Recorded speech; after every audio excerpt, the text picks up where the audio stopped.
তারপরে আপনাকে যেটা করতে হবে সেটা হলো তাকে অফারটা দিতে হবে যে হ্যাঁ, আমরা এরকম একটা বিজনেসে কাজ করছি বা আমরা এরকম একটা প্রজেক্টে কাজ করছি। মনে করুন কারোর নিড রয়েছে, সে চাইছে চাকরি করতে। এবার তাকে বুঝতে হবে যে চাকরি করতে গেলে তাকে আজকের দিনে করতে কি হবে।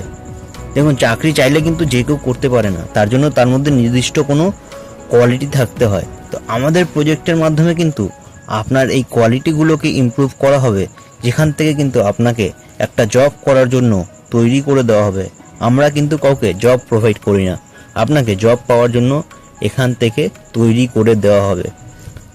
দেন অফারটা তো দিলেন, তারপরে যেটা করতে হবে সেটা হলো টেক অ্যাওয়ে।